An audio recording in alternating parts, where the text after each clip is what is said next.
Hey, good morning. I'm Paige Browning. It's Monday. This is Seattle Now. Privacy in public is getting rarer and rarer because cameras are everywhere, including on police vehicles. They have the ability to snap your license plate and let the system run the number. But this month, some lawmakers are questioning, when did these license plate readers mounted on roadways across the state go too far? Investigate West reporter Daniel Walters joins us to break down the arguments on either side. But first, let's get you caught up. The Seahawks are headed to the Super Bowl after beating the Rams on Sunday at Lumen Field. They'll face the New England Patriots in 2 weeks. It's a Super Bowl rematch from a decade ago that I'd rather not think about. Kickoffs at 3:30 Sunday, February 8th in Santa Clara, California. We'll have more in-depth coverage this week on Seattle Now. Go Hawks!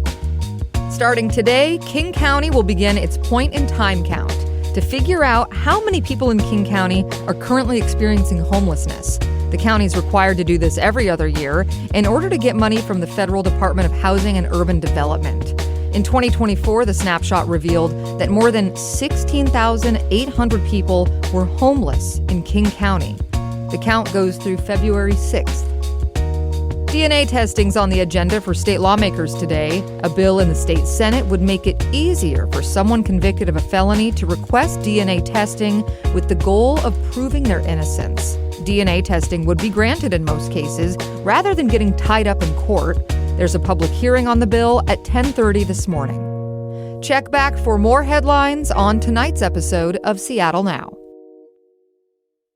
More and more, Seattle and the rest of Washington state is under surveillance. Seattle police have closed-circuit TV cameras in places considered hotspots, homes have Ring cameras, and our roadways are watched by automated license plate readers. But lately, cities have been looking to put restrictions on these license plate readers, and that has the Washington state legislature considering a bill to restrict these cameras statewide. That's Senate Bill 6002. We'll get into why with Daniel Walters.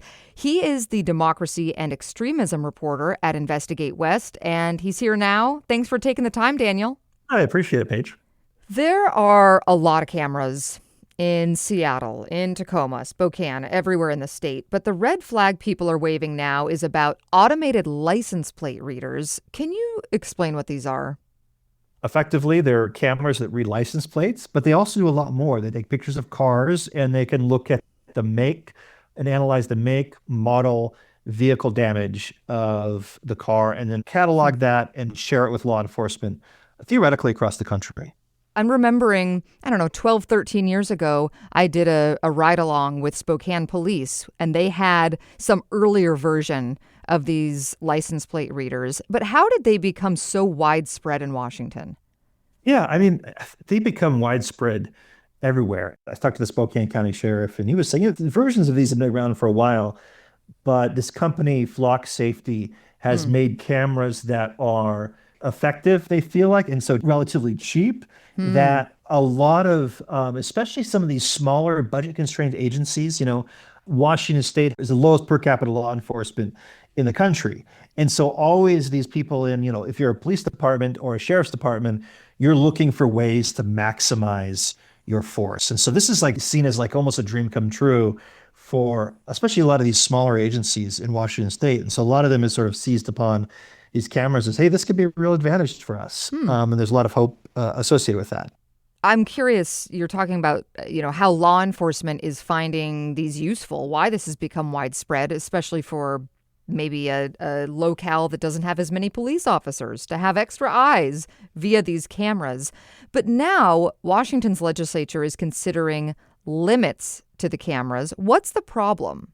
Back in May, a journalistic outlet called 404 Media basically it had some sources who were anonymous public records requesters in other state, and they were requesting public records to basically find out what are the police departments across the country, what are they looking for in these cameras, why are they looking for them, and in which locations are they looking for these.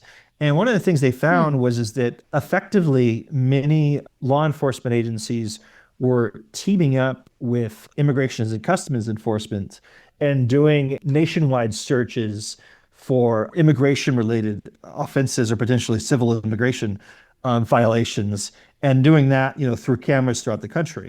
And that's controversial for two reasons.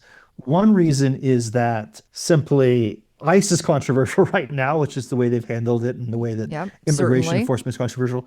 But on top of that, there's a number of states, including Washington state, that are called sanctuary states. So they're not allowed, local law enforcement, state law enforcement aren't allowed to assist immigration and customs enforcement. And so sometimes, even without knowing, our cameras and our tools and we're being used to assist immigration and customs enforcement. I see, because you're basically saying the cameras, as you mentioned, they're connected. The system's connected, especially these certain brands like Flock. You're talking about law enforcement accessing this footage. Can regular people access it? Can we access the footage? In Washington state, there was a person who basically made specific records requests for the footage or the pictures that Flock was taking through all these different communities throughout Washington state, basically trying to test the system to see whether or not they would be able to give him the records. Because in Washington state, if the government creates a record as a default, people can request that record and get, with some exceptions, and get that record for themselves. And so a county regional judge ended up ruling that these were public records. So theoretically, anyone could request any of the Flock images at any time. Wow. And so let's say you have a license plate that you want to look up. You could look up your own license plate in theory. You could look up your ex-boyfriend's license plate, or you could look up An enemy, sure. anybody. Yeah. And in some cases that could be, you could use that theoretically for good to try to hold people accountable, to try to, for investigative reporting effectively. Or there's real concerns it could be used for stalkers or things like that, trying to find abusive husbands, trying to find their ex-wife who's fled. And so those are some real concerns that have been raised about that. And so there's two examples that I found in Spokane County where people were actually requesting. One was a private detective who was hired to try to find a woman who absconded with their kids, so in violation of a court order, had basically taken her kids. He ended up basically making this request of Spokane for the specific license plate. And then I talked to a local activist who's very critical of immigration and customs enforcement, who was kind of turning the camera around on ICE and was saying effectively, hey, we know this specific vehicle that's contracted to transport ICE detainees from Spokane to Tacoma. So we're going to ask for this license plate, and maybe we could kind of track them. Interesting. In that case, he did get at least one photo of this vehicle from the cameras through public records. First, the county attorney called him and asked him, hey, we want to make sure you're not using this for, not using this for evil or to harm anyone. But it's public record. For now, and the law might change that. Okay, let's talk about that. In the legislature, there is a bill proposed that would make changes. What would it do? It would kind of slightly reduce the amount of time that these photos could be held from 30 days to 21 days. So kind of cutting off a week off of that. So a little bit shorter, a little bit less time. But it would also dramatically limit what they could be used for. So they could not be used, these photos could not be used for immigrations enforcement, for example. And also these cameras could not be placed within a certain distance right outside of courtrooms or courts or schools or churches. So there's limiting the places that these cameras can be used. Why would they make limitations around courthouses, for example? This is my understanding. They want people to feel safe. I mean, one of the reasons why these sanctuary laws were passed in the first place was because a lot of times if somebody's going to law enforcement and they're an unauthorized immigrant, they don't want a situation where someone's not willing to report a crime because they're worried that reporting that crime would get them deported effectively. And so, that's the larger concern. The kind of last really significant piece of the bill is it would restrict, unless you're an academic researcher, regular citizens would not be able to public records request this data. So it would be taken away from the public records request. There would be requirements for people to log how they're using this data and that kind of thing. So the kind of the audit logs, so most of the audit logs would theoretically still be able to request some of this data. So some of this data that's been used to sort of hold people accountable, you'd still be able to request some of that data, but the pictures themselves would not be requestable. So what this activist did with ICE, what the private detective did with trying to search for this woman, that wouldn't be allowed anymore. And theoretically, a person who's a stalker wouldn't be able to use data in the same way. So just to recap, this would reduce the amount of time that this footage is stored. It would not allow these cameras to be used around, places like courthouses, and it would not allow the public to do records request for this.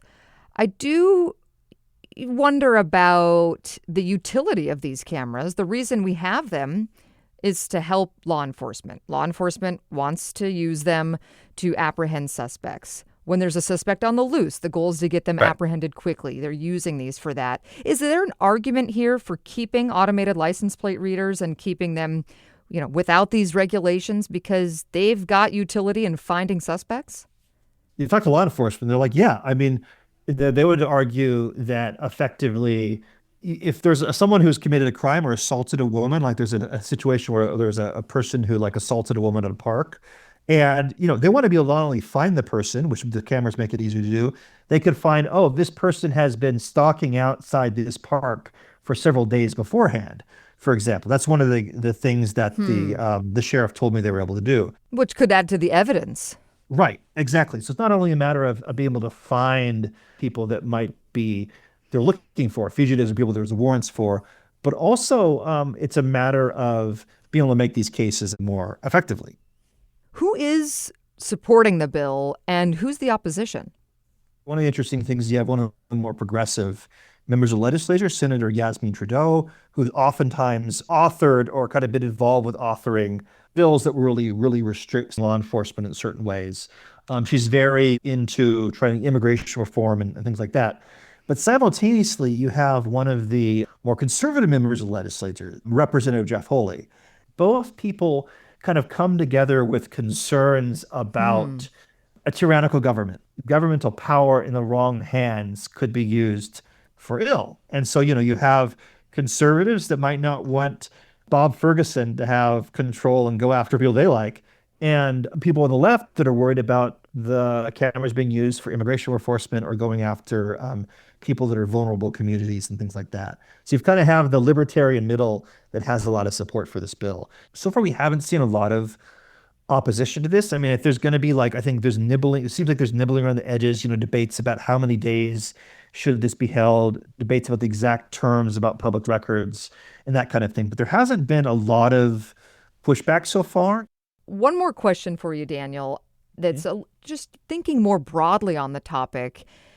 Is this backlash, this want for regulations, could this be a sign that we've given up a bit too much of our privacy in the name of public safety?